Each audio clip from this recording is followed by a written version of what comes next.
Hey everyone, this is Paul and ENDRE. We are back, and today's topic is why you believe you don't know. Are you telling yourself, I don't know? Do you want to shed some light on this, Paul? I think why this is significant is because so many people say it.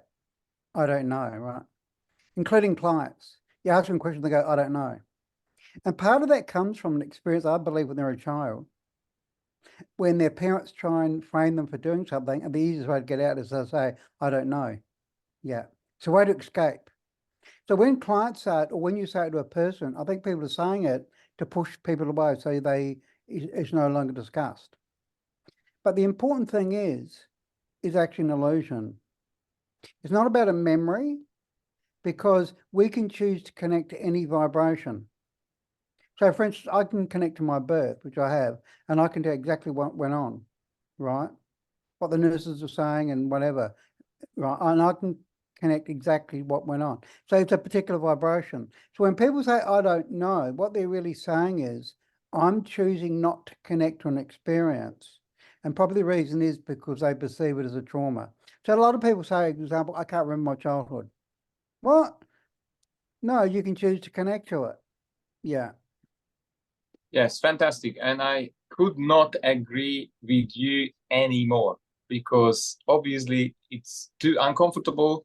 There was probably too much pain, and they are not ready to process it, to resolve it, or they have sort of put it into, sometimes I call it this big bag of unresolved things, and they never want to look at it. They closed it behind the door, they thrown away the key, and they thinking they just get on with life, but never look at it. And unfortunately, those things are controlling your lives. If you're watching us, please realize this.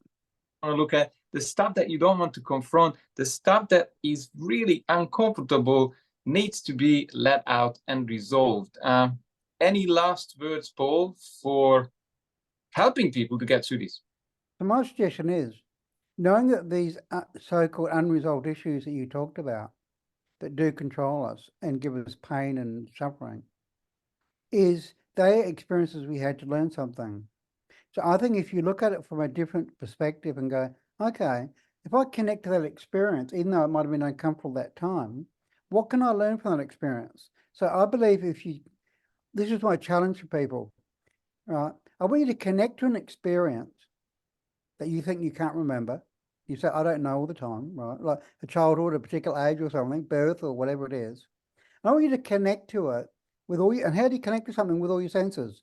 Visualize it. Imagine what sound was going on, what it smelled like, right? Really connect to the experience with your senses and ask yourself, what can I learn from this experience? Because that's going to help you for it to be resolved, give what you said, ENDRE.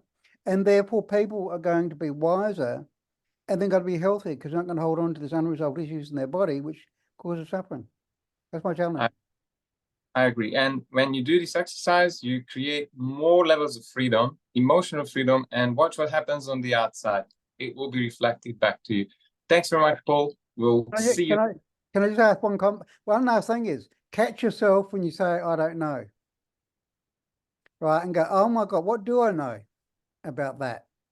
Challenge yourself, because every time you say, I don't know, you're disempowering yourself, right? So my suggestion is challenge yourself and learn. Beautiful. Thank you.